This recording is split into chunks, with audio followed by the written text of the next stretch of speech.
那晚，顾星辰哭得隔壁都过来敲门，问需不需要帮忙。姐姐，你帮帮我，这该死的姐弟恋。结果5年后，他西装革履坐在我面前，问我接不接受职场潜规则。这该死的前男友。李小姐，会为上位接受职场潜规则吗？顾星辰戴着金丝眼镜，面无表情向我提问，神情淡然的，就好像在问我正经问题一样。这是分手3年后我们第一次见面。海投简历，我意外收到了全国排名前3的时尚杂志 RA 的面试邀请。作为大龄女性务工者，我对此非常重视。但是刚进会议室，我就知道这是完了，因为正中央那个面试官是我的前男友，而我们3年前的分手闹得很难看。顾星辰话音刚落，整个会议室的人都朝我看了过来，我像被人架在火上，难堪至极。大学时候的他年轻肆意，心高气傲，我何尝不是？所以分手的时候，我们都说出了最恶意的揣测、最伤人的话，来给我们2年的感情画上了一个难堪的句号。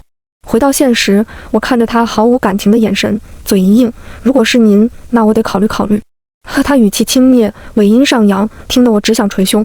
你说你逞一时口快干嘛？回家放鱼吧你！恭喜李小姐，你被录用了。我司就欣赏你这种经受得住诱惑的人。我呆了，会议室数十号人也都愣了。不是，现在大公司都走这种路子了吗？所以你就这样进了 RA， 你大学做梦都想进的时尚巨头 RA， 虽然有点离谱，但确实进了。我开心地拉着闺蜜逛街，准备买身新衣服庆祝一下。闺蜜灿灿一脸坏笑，挤眉弄眼道：老实说，顾星辰是不是还对你旧情未了？你说说，当初你们这对多少人羡慕，结果竟然也没逃过毕业这道坎。我抿了抿嘴，没接话。不如趁这个机会，你们复合吧，复合。不自觉，我又想起那天面试重逢，他西装革履，戴着金丝眼框，一本正经地看着我。我有些发烧，我是说脸，哎，快看，那不是顾星辰吗？顺着闺蜜的手指看去，顾星辰正坐在一家女装店的沙发上，侧着脸打电话，一身浅色休闲装，比上次多了几分温柔色彩，薄唇微起，神色认真迷人。我下意识停住脚步，想避开。灿灿，我们去楼下逛逛吧。别呀，多好的机会，咱们去谢谢一下人家，来个邂逅。说罢，闺蜜不顾我的拒绝，要拉着我冲进那家店。结果刚到门口，就看到一个面容姣好的女生，穿着鹅黄色的连衣裙，蹦跳着跑到了她跟前。顾星辰站起身，用温柔的眼光看着她，像在看此生挚爱。房顶的水晶吊灯折射了光斑，洒在她的身上，光晕在我眼前散开，有些晃眼。我想到了我们的以前，她是帅气多金的校草，我只是个领奖学金努力学习的平凡女生。没认识他前，我甚至都没想过我会找一个这么帅的男朋友。在一起后，他是闻名的24校男友，礼物陪伴样样不少，我们甚至是学校登上 CP 榜1的热恋情侣。表白墙上挂的偷拍照片里，他的眼神一直追随着我，也像现在这样目光灼灼，让人心动。我时常都觉得像在做梦，王子竟然真的会喜欢灰姑娘。可是现实是，就算是王子和灰姑娘进社会了，也得挨2巴掌。我毕业后，因为工作的忙碌和苏倩的出现，我们之间产生了很多误会和隔阂。离开了学校的象牙塔，他的粘人和撒娇成了负担，我的创意自信在职场受挫，诸多现实问题一涌而现，门第、地位、金钱以及我妈妈的事情，种种误会连接在一起，都成了压垮我的稻草。最后我提了分手，我们吵了激烈的最后一架，他哭到不能自已，红着眼眶看着我：李舒阳，你根本就不爱我，真可笑，我们2年的感情真可笑。你根本就不懂爱。我深吸了一口凉气，看了眼玻璃窗里笑颜如花的2人。那个女生身上穿的是这期221杂志刊的封面款，我下意识用手拿包在身前，想遮挡身上几年前的老款套装，强装镇定，拉着闺蜜扭头快步离开了那家店。就这么走了吗？我们去问问吧。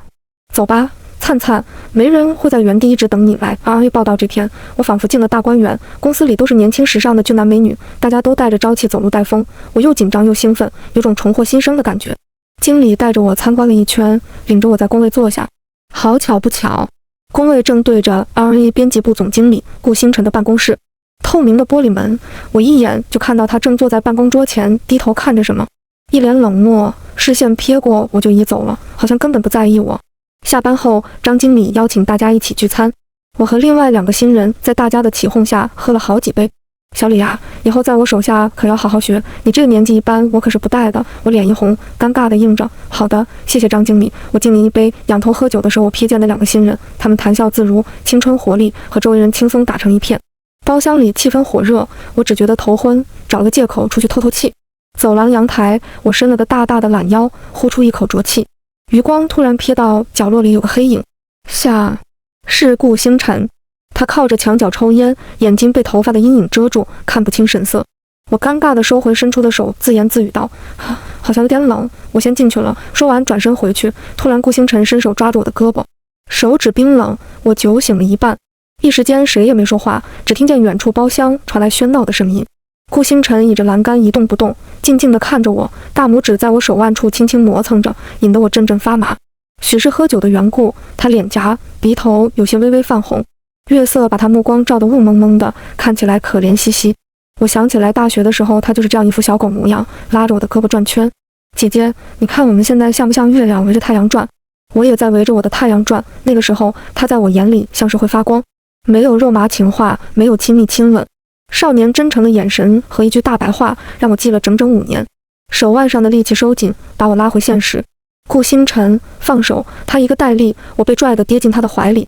顾星辰抬手抚上我的腰，微微拉近，又露出那个湿漉漉的小狗眼神。姐姐，你有没有想我？这个姿势有点暧昧，我感觉半边身子都有些发麻。顾星辰，你是不是喝醉了？我送你回包房吧。姐姐，我好想你。姐姐，我们和好，好不好？这句话在我脑海中炸开。我抿着嘴巴没说话，盯着顾星辰的眼睛，想从他眼神中看出点什么。嘲笑、戏谑、玩弄都没有，他目光灼热，一如当年。可是他明明都有女朋友了，这算什么？小李，一个人在阳台干嘛呢？赶快进来！张经理从厕所出来，走到阳台门口。我像踩到蟑螂一样，一下子跳了起来，迅速推开顾星辰，用身子挡住他。张经理，我在这吹风呢。这时脖子上传来一阵湿热的触感。姐姐，我这么不能见人吗？我腿有些发软，晃了晃。顾总完，最后顾星辰加入了我们聚餐。张经理2个眼珠在我们之间滴溜转，特意把我座位重新排在了他旁边。临走冲我眨巴一下眼睛，舒阳，好好照顾总。舒阳，刚还小李呢，真是我亲领导呀。瞥了眼正被一群男男女女围着敬酒的顾星辰，我默默在心里啐了一口。酒过3巡，年轻的同事们嚷嚷着一起玩真心话大冒险。其中一个很漂亮的女生叫沈佳，开朗活泼，在游戏里很会制造气氛。顾星辰也没端着，很给面子的一起参与。大家渐渐放开，越玩越嗨，游戏开始有颜色了。哎呀，这次是李姐。李姐，你选真心话还是大冒险？我不理解，人家都叫我舒阳姐，为什么到你这儿就成了李姐？听着像大妈一样。我扯了扯嘴角，真心话吧。沈佳微微歪头嗯了2声，接着说，那我就随便问一个吧。李姐，你的第一次是什么时候？我愣了，周围的同事开始起哄欢呼。第一次。我视线不自觉移向了顾星辰，他依旧面不改色，森森笑着，手不经意从我胳膊上擦过。我触电似的推开他的手，站了起来，脸刷一下红了。沈佳笑盈地说，哎呀，我就是看手机上的题库随便问的。李姐，你生气了？没有。李姐，你脸怎么红成这样了？不会男主在现场吧？我心虚得赶紧摆摆手，怎么可能？我才来咱们公司呢。心想，你可真说着了。沈佳继续追问，那到底是什么时候啊？李姐，对啊，快说啊！大家可都等着呢。我红着脸看着周围大家嬉笑的脸，只觉得难堪无比，拿起酒杯准备喝酒。这时，那个微凉的手按住了我的酒杯。大4，声音不大，却刚好让整桌人听得清清楚楚。我亲眼看着大家的脸色从玩笑变成震惊，沈佳更是脸都僵了，瞪大了眼睛，不敢相信地问：什么？顾星辰缓缓站起身，握住我的手，直勾勾地盯着我。2018年大4，我的第一次，记得吗？姐姐，准确来说是我大4，他大1。但是现在不是纠结这个的时候。我涨红脸看着大家，一时不知道要作何反应，也顾不上此时我们正握着的手，满脑子都是完了，大家知道了，我梦寐以求的工作完了。包厢里越发安静，大家都伸长了耳朵，想探听一手大瓜。他接过我手里的酒杯，喝完，缓缓开口：怎么了？不信吗？沈佳僵硬地问：怎么会？顾总，你们……顾星辰面不改色地说：刚听张经理说他比我大几岁，我叫错了吗？张经理赶紧站起来打圆场：哈哈，顾总真幽默呀，跟舒阳开玩笑呢。舒阳是比顾总大一些，哈哈哈。紧接着桌上的人一起打哈哈，笑着略过这一趴，只有我如坐针毡。聚餐结束，已经是晚上10点多了。张经理叫了一个男同事送我回家，我看着东倒西歪的同事，拒绝了他的好意，在手机上叫了车。正值高峰期，车好久没到，周围的同事陆陆续续都走完了，酒桌残留的最后一丝热气也被冷风带走。我缩着脖子，默默跺了跺脚，真冷。是啊，我抬头看向声音，是顾星辰，他抱着手站在我身旁，不知道多久了。我们两个人都沉默着，风吹乱了我们的头发。我没喝醉，什么？我扭头看向他，我说我没喝醉，我是说真的，是说和好。我偏过头，拢了拢吹散的头发。顾总，不要开玩笑了，玩弄别人的感情很有意思。有女朋友就不要做让人误会的事情。他一把掰过我，姐姐，你为什么不相信我？那是误会，你听我解释。我自始至终只爱你一个人。他眼眶发红，好像很受伤。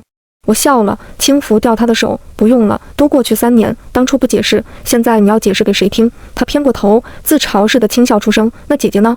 你要出国，为什么不告诉我？姐姐，你是不是一开始就打算丢下我？我们2年的感情在你眼里算什么？后来为什么又没出国？要不是我看到你简历，我还是什么都不知道。你什么都不告诉我，你有真心把我当你的男朋友吗？原来他知道我要出国的消息。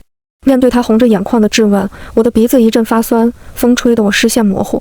我很想跟他讲讲这些年我的委屈，告诉他我为什么没出国，告诉他我家里出了事，我放弃了当初的梦想，我放弃一切，我回老家了，我这些年真的过得很苦。我想趴在他的怀里跟他说我好累，可是我张了张嘴，什么也说不出口。对呀，已经过去了，现在说给谁听？这些年生活磨平了我的傲气和棱角，我认清楚了，我就是10几亿人中最平凡的那个。我不想和他继续3年前的吵架，我也不知道怎么面对这个3年前最熟悉的陌生人，伸手擦掉不经意偷流下来的泪，大步朝路边走去。对不起，姐姐，对不起。我不说了，姐姐，你别生气。顾星辰红着眼睛跟在身后，手足无措地哄着我。我送你回家吧，姐姐。不用了，顾总，我叫了车了，放心，我只是送你，这里不好打车。他招招手，路边停了很久的大奔缓缓开了过来。我看着手机叫车软件上前面还排了100多号，吸了吸鼻子，还是坐了进去。实在是太冷了。一路上顾星辰没有开口，我余光瞥到他仰着头靠在椅背上，眉头紧锁，好像有点难受。若隐若现的霓虹灯下，侧脸依旧优越。上学那时候，顾星辰就是学校的风云人物，大家都在猜哪个系花能得到顾星辰的青睐，却没想到神转折，他向我告白了。那个时候他大1，我已经大4了。我的长相不说丑吧，但也算不上是大美人，还比他大3岁。大家都在议论顾星辰怎么会喜欢上我，我也不明白，但却还是一口答应了。不仅是因为他的眼神炙热真诚，还因为我早就喜欢他了。那年我作为学生会代表在学校门口迎新生，他忽然闯进我的视线。你好，学姐，我要去宿舍楼6栋，你能带我去吗？他眼睛亮晶晶的，带着热情阳光的笑意，充满活力和善意。一路上他跟我聊天，把我逗得笑个不停。后来我就忍不住关注他，忍不住和他制造偶遇。每次见面他都会热情地冲我打招呼，叫我学姐。没想到就这样的交集，他向我表白了。在一起后，他也是个非常合格的男朋友，甚至有些粘人。如果我太忙没有及时回复消息，他还会生气，等我去哄他。我也乐得看他傲娇邀宠的样子，每每这样的时刻，我也是幸福满满。他会用真诚的语言和行动支持我做每件事，让我变得更加优秀。只是不知道是什么时候开始，这些都变了。好看吗，姐姐？顾星辰忽然扭过头，视线对视，把我思绪带回现实。我一时没反应过来，不自主点了点头，和他轻笑出声，眯着眼睛靠过来。好看，一直给你看，好不好？我脸又红了，挪了下屁股坐过去了点。你醉了。这边大奔已经平缓停在了我家楼下。姐姐，我能上去坐坐吗？他眼睛湿漉漉的，让我想到了今晚的真心话游戏。那是我们在以后过的一个情人节，他也是红着眼眶要和我在外留宿。我们2个童子军紧张到不行，结果他却哭了一夜，把酒店隔壁都吓到来敲门问需不需要帮忙。他眼眶发红，额头香汗淋漓，皱眉对我哭诉道：姐姐，你帮帮我。想到那天，我脸更红了。顾星辰带着坏笑凑近说：姐姐，你在想什么？脸这么红，我们距离不过寥寥几厘米。他眼睛如一汪湖水盯着我，喉结无声地滚动了一下。姐姐，我们的距离越靠越近，他的膝盖抵着我的腿，车里的气温不断升高。不行，吧嗒。我打开车门，冷风灌了进来，我清醒了很多。谢谢顾总送我回来，顾总再见。啪！我用力关上车门，扭头往家里走去。顾星辰跟上来拉住我。我去过巴黎的。我愣在原地。我去过了巴黎每个学校，却都没有你。你不是去留学了吗？为什么我到哪儿都找不到你？他声音颤抖，眼睛猩红，不似以前的骄傲。我看你的简历才知道你没有去留学，你有困难为什么不跟我说？你到底有没有把我当你男朋友？如果没钱你跟我说啊。姐姐，我只是想和你一直在一起，你为什么不愿意？我握紧拳头，眼泪已经模糊了我的视线。借着酒意，我扭头冲他说：顾总，你忘了，我们已经分手了。李舒扬，难道你说要和我永远在一起都是骗我的？你说要和我一起创建品牌，你做设计师，我来经营，你忘了？这些承诺都不算数了吗？不算数。我一把甩开他的手，声音哽咽，眼泪像断线的珠子，不受控制往下掉。因为我妈妈病了，我家所有钱都去治病了，我没有钱去留学，我甚至没有能力留在北京，只能回老家打工。在你和苏倩搂搂抱抱的时候，我被公司开除，还被诬陷抄袭，我没办法再做设计师。是，你们都是资本，钱可以随便解决所有事情，所以我就可以被你们随意丢弃。够不够？顾星辰，你别再问了，可以吗？我一句一句发泄这3年的心酸，最后哭到脱力，被他搂在怀里。顾星辰哽咽的声音一直在我耳边重复着对不起3个字，滚烫的泪水偷溜进我的后颈。这一刻夜很安静，我的内心也平静了很多。夜里，我在床上翻来覆去睡不着。窗外漆黑的夜里，路边有个忽明忽暗的光点闪烁着。3年前，我从学校毕业在外实习，他还在学校里。频繁加班的我和校园生活丰富的他开始聚少离多。他身边出现了一个女生，苏倩。苏倩是班委，经常来找他问问题。他向我保证他会把握好距离，甚至还让苏倩加了我的微信，让我不要担心。但苏倩和别的学妹不一样，她的段位很高，微信上频繁问候，图书馆给她送水，聊天记录句句不提爱，只谈学习、未来和感谢。随着苏倩出现的次数越来越多，我心里开始有了很多猜疑。其实我一直不够自信，我担心她会喜欢上别人。我是一个除了成绩好没有一样能值得拿出手的女朋友，甚至我还偷听到顾星辰朋友背后说我根本配不上他。有一次顾星辰生气，我好久没有陪他了，微信上也不理我，耍小脾气，想让我哄哄他。恰好我收到了去巴黎留学申请通过的消息。那天我穿了新买的小裙子，买了蛋糕，特意请假去学校见他，给他一个惊喜，却在顶楼的楼梯道遇到他搂着苏倩的腰。一切都像电视剧情节一样，我也像剧中那个灰姑娘女主懦弱地逃跑了。那天我直接跑回了公司宿舍，大哭一晚。我没有冲上前质问他们，像个第三者一样慌张落跑，自卑懦弱到我自己都生气。第二天，公司里我负责的那个项目也出了问题，我的设计稿被主设计师偷用，甚至直接署他的名。我在老总办公室据理力争，和那位设计师大吵起来，最后却得到我被辞退的结果。你怎么证明那是你的设计？老总看我哭得可怜，塞给我一个信封，装了1万元，不轻蔑地表示那位设计师的名气更大，更能让甲方信服。我只觉得手脚冰冷。最后公司辞退声明上还写了我抄袭，让我在这行没法混。那天我伤心极了，哭着走出公司。天还下起了雨，我感觉好像所有不幸都降临在我的身上。我想掏出手机给顾星辰打电话，却发现微信里苏倩发了新动态。点进去是苏倩和顾星辰一起吃饭的合影，配文：你总说我是小妹妹，再过2年我也是大姐姐了，感谢这一路有你陪着。看着文案，我觉得刺眼无比。不是没有人说过我和顾星辰年龄差的问题，大家都说我们可能不会走得长久，但顾星辰每次都会亲昵地叫我姐姐，告诉我他不在意，还会撒娇说他才没有安全感，害怕我被拐走。但是他不知道的是，我其实才是这段感情里最没有安全感的那个。顾星辰年纪比我小，张扬帅气，像一个火热的太阳一样耀眼，但我却是人群中最普通的女生，年纪还比他大3岁。每次有学妹靠近他的时候，我内心都是非常慌张的，我害怕我不够优秀，怕我比他大会让他有压力。我感觉我们之间一直有个无形的压力，让我不断想证明自己，让自己更努力，变得更好。我知道这压力是我的自卑压在我身上的，但是顾星辰的爱给了我勇气，让我勇敢和他在一起。但今天我感到真的累了。忽然电话响起，小姨的声音颤抖地传来：舒扬，来医院一趟，你妈妈生病了。手机里她和学妹的合照，笑容灿烂。我在雨地里身体冰冷，浑身发抖。第二天休息日，我一大早穿戴整齐出门了，买了一束鲜花，坐着大巴车晃晃悠悠回到了老家。舒扬回来了。是呀，小姨，我妈呢？正在厨房给你包饺子呢，知道你今天回，一大早都做了3种馅料呢。小姨热情地接过我的包，我小跑来到厨房。舒扬，新工作怎么样？先洗手，饺子马上下锅。我从背后抱着妈妈的腰，深深吸了一口气，熟悉的味道让我安心。还好，一切都不太坏。哎呀，我包饺子呢，别把你衣服弄脏了。哎呀，我就想抱抱妈妈嘛。我妈咯咯笑，一边包饺子一边问我工作，问我生活，像小时候一样。那年我妈妈被检查出尿毒症，需要换肾。我感觉天都要塌了，是小姨一直陪着我们。我取消了出国的申请，把妈妈攒给我的留学费用和小姨借来的钱拿来给妈妈做了换肾手术。但对我妈妈的病来说，这些钱都是杯水车薪。所以我们离开了北京，回到了老家。我开始一天打几份工，什么来钱快做什么，就为了续上妈妈的进口药。还好，在小姨的陪伴下，妈妈坚强地走过来了。出院稳定后，我才又想离开老家去北京继续追梦。直到下午，我妈才送我出门去车站。刚走到路口，就看到了不远处公路旁的松柏下，一个人倚着车子。那是星辰吧？我愣着点点头。舒阳，一切都过去了，过你想过的生活，不要有压力，做你自己。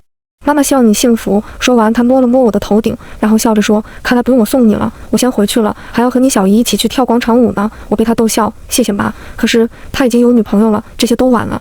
不过后一句我没告诉我妈，我不想她操心。我妈走后，我站在原地没动。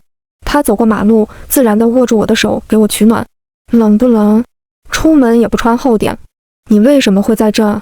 是跟了你一路，不过我可不是变态，只是害怕你再不见了。说话的时候，她低着头，委屈的神情好像在申诉我的过分。这时我才注意到，她身上穿的还是昨天那套，甚至还带着一丝酒味。昨晚她一晚没回家，在我家楼下待了一晚上。她拉着我坐进后排，递过来一杯热水。我小声道谢，捧着杯子小口喝着热水，感觉到身体慢慢变暖。顾星辰，姐姐，我先说，我眨巴着眼睛看着她，她正襟危坐，拉着我的手。对不起，舒阳，3年前是我太年轻，太自负，才把你弄丢了这么多年。昨晚听到你说的那些，我真觉得我是个大混蛋。在你最伤心、最需要我的时候，我不在你身边，还和你怄气，还误会你，我真该死。苏倩的时候，我昨晚已经弄明白了，那天真的是个误会。我当时正在跟她说，让她以后离我远点，我不想你误会、伤心。但是刚好她差点跌倒，扯住了我的胳膊，扶住了我的腰，所以当时你看到的时候，以为我搂着她，其实根本就没有。顾星辰像个小孩一样挥舞着双手，急迫地跟我解释着，这些年我真的一直在找你。你上学的时候说你以后一定要进 RE， 所以我就入职了 RE， 想着能在这里等到你。还好，我终于等到了。我爱你，李舒阳，你能不能可怜可怜小狗？我们和好，好不好？顾星辰眼睛湿漉漉的，望我的时候让我一阵恍惚。对不起，顾星辰，我不能和你在一起。顾星辰一脸受伤，眼泪马上要掉下来了。姐姐，为什么？你怎么样才能原谅我？我想一辈子守护你，对你好。我冷漠地说，你已经有女朋友了，我是不会做第三者的。你就和他好好的吧，我会辞职离开公司，不让你难做。什么跟什么呀？姐姐，我哪来的女朋友？顾星辰激动地打断了我的话，急得拉住我的手。我皱着眉，什么意思？我冷静地把那天在商场看见他和那个女生的事情说了出来。他反而长舒一口气，笑出声，开门走下了车。我满头问号。没一会，他从后备箱拿了4个购物袋回到了车里，是那个门店的袋子。他突然有点不好意思地说，本来准备找个合适的机会再送给你的。他停顿了一下，笑着递过来，用富有磁性的声音缓缓道，入职快乐。姐姐，我打开一看，其中一个是那天那个女生身上的连衣裙。那个女生是模特，我记得你喜欢 RE 旗下的这个品牌，我让她帮忙试穿一下衣服。说到这，她伸手抓了抓头，有点不好意思地说，因为好久没见到你了，你身材变了，我怕摸不清你的尺寸。她身材和你相仿，所以我就请她来试穿。我愣了，原来事实是这样的。我突然觉得很好笑，原来很多事情其实都很简单，是我自己的自卑心作祟才会误会那么多。我低头看着袋子里好几套衣服，有点不好意思地说，那也不用这么多啊。顾星辰拉住我的手，认真地说，不多，丢失掉的那几年我都想弥补回来。姐姐，我鼻子发酸，眼泪在眼眶打转，想哭又想笑。他还是大学初时的那个真挚又热烈的男孩，是我的自卑怯懦让我们错过了这么多年，让我们彼此都受到了伤害。姐姐，以前是我太年轻，以后我会对你更好的。李舒阳，我爱。我伸出手捂住他的嘴巴，我爱你。顾星辰，谢谢你。说完，我闭上眼睛吻了上去。这一次让我来主动。他愣了几秒，单手摘掉了金丝眼镜，然后反客为主，搂住我的腰，加深了吻。泪水从眼眶流出，轻轻地滑落到嘴边。我尝到了这泪水的味道，是甜的。初春的寒风里，车里气温不断升高。以后我不用邀请模特了，我可以自己知道尺寸了。顾星辰，这是在外面。和顾星辰和好后，我搬进了他在市中心的公寓。真是毫无人性。顾星辰从背后搂住我的腰，把头窝在我的脖子里撒娇地说，这些都是姐姐的工资资产全部上缴。说着说着，双手开始不老实。一会还要上班。没事，我准你的假了。工作上，因为他的帮助，我也不断在创佳绩。他会在放假带我去看展，参加大师研讨会。我渐渐找回了大学的自信，设计的服装也被越来越多人认可和喜欢。在公司里，他经常陪我加班到深夜。那天因为他导致我没休息好，中午吃饭的时候，我拒绝了同事帮我带饭的好意，趴在工位上想睡会儿。哎，那个李舒扬到底什么来头？我听人事小薇说他是顾总青年进来的，听说履历差得很，一点都不合格，是顾总做的背书，破例招进来的呢。天，真的假的？他是顾总女朋友吗？年纪上大这么多，姐弟恋，天哪，更好磕了。最近他可是风头正盛，好几个大项目都是他拿下来的呢。张经理都夸他好几次了，就是不知道是不是看着顾总的面子。你没看之前上聚餐，顾总叫他姐姐，他们两个指定有猫腻。天哪，我也想被顾总叫姐姐，也太甜了吧！哈哈哈，我看他们还能藏多久。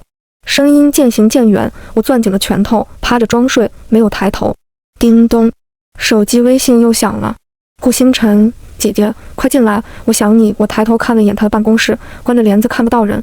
又来，可恶，都怪他，我的成果都被人以为是他的帮助。叮咚，顾星辰，要我出来接你吗？姐姐，我想骂人了。还没动作，他直接开门走出来了。姐姐，对不起嘛，别生气了，先吃点东西。我看向桌子上摆个吃的，冷脸说：“谢谢顾总，希望以后你不要在公司对我区别对待，以免别人说闲话。”他笑着俯下身，上身和我贴得很近，呼吸打在我的脸上。顾星辰今天穿着深灰色的西装，衬衫最上面的一颗扣子解开了，锁骨若隐若现，精致的桃花眼看到我腿软，我以为他要亲我。刚准备开口，他直起身子：“知道了，赶紧吃东西，我走了。”说完就离开了。看着桌上我最爱的小吃，我没志气的大吃起来。顾星辰站在办公室里面，扒开遮光帘的一角，看着我偷笑。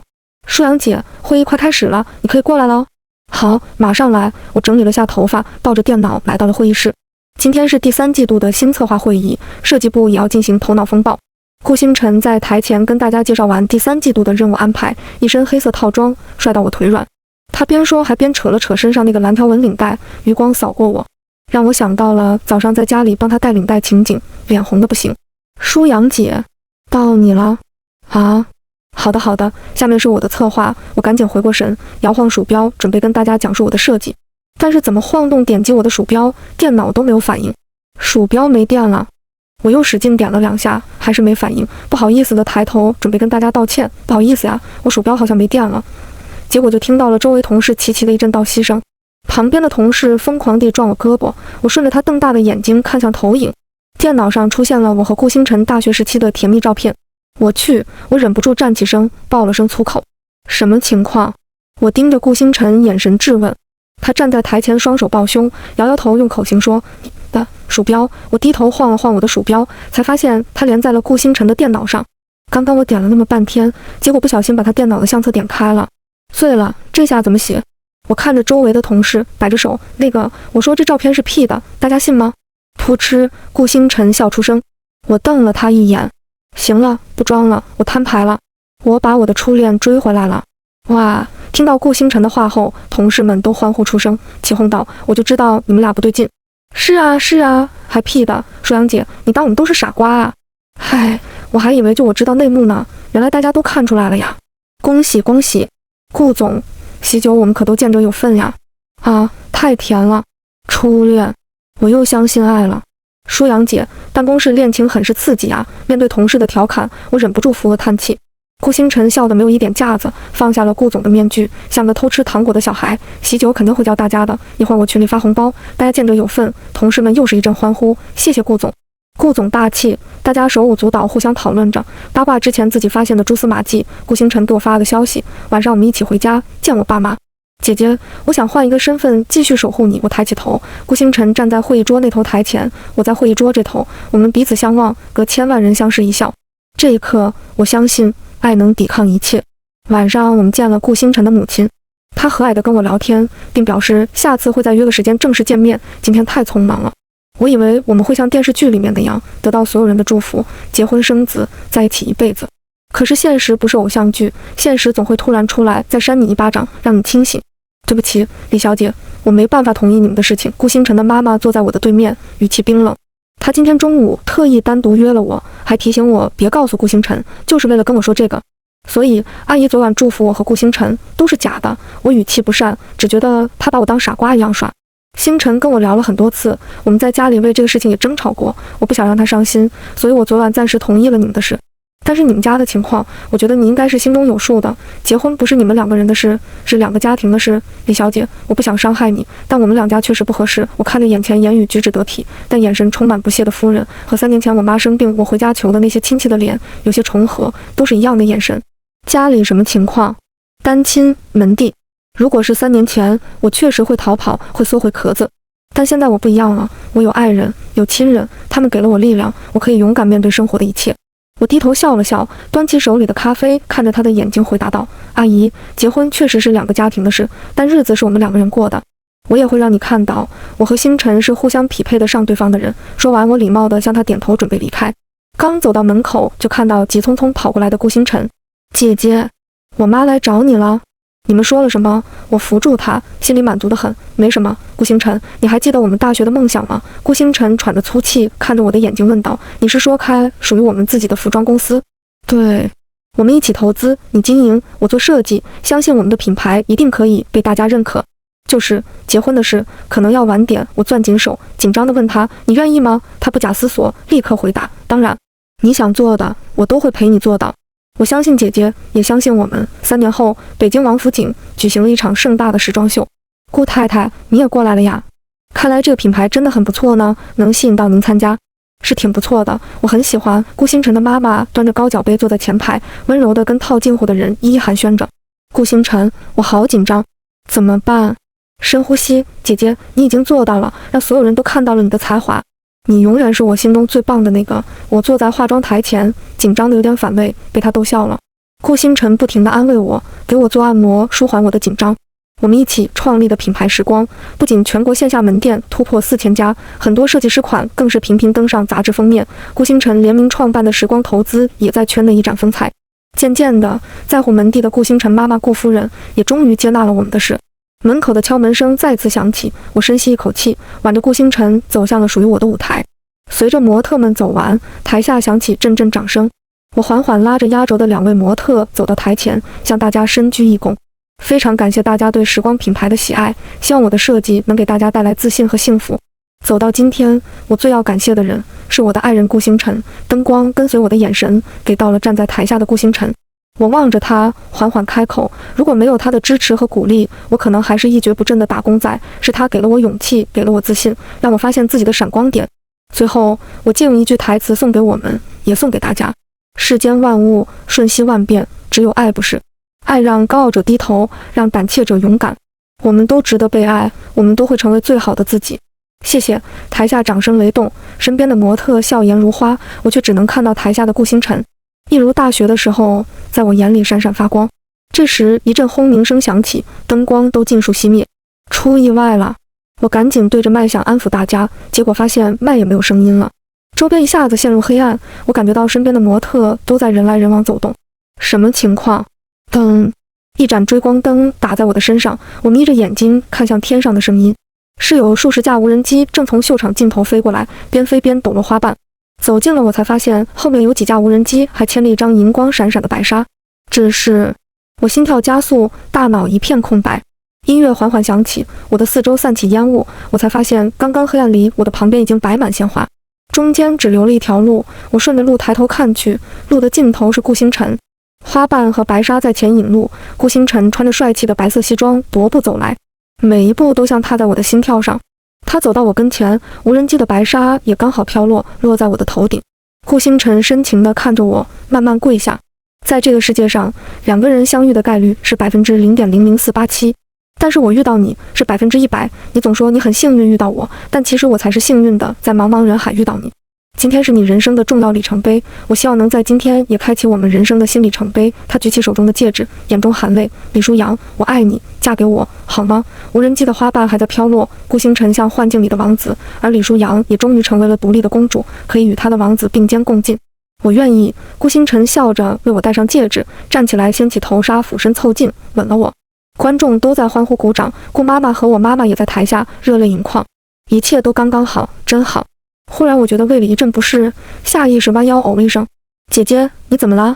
哪里不舒服？我皱着眉，没事，就是胃里一阵翻腾，我捂着嘴巴，感觉要吐出来。顾星辰在我旁边搂着我，紧张到不行。舒阳呀，你这个月姨妈来了没有？顾妈妈走过来，在我耳边偷偷问了一句。啊，好像是还没来。我脸红的看着顾妈妈，尴尬的回答。只见她会心一笑，拉住我和顾星辰的手说：“你们抓紧去医院检查下吧。”这是。顾星辰瞪大了眼睛，惊喜的看向我。难道意外中招了？顾星辰一个公主抱把我抱起来，往后台走去。顾星辰，我自己能走，你先放我下来，好多人都看着呢。不行，现在可不能把你累着。还不一定的事呢。没关系啊，不管有没有，姐姐明天都是我的老婆了。以后我们还有很多机会，不急。看着她认真又仔细的神情。谢谢你，顾星辰。是我谢谢你，姐姐，谢谢你来到我的生命。全文完。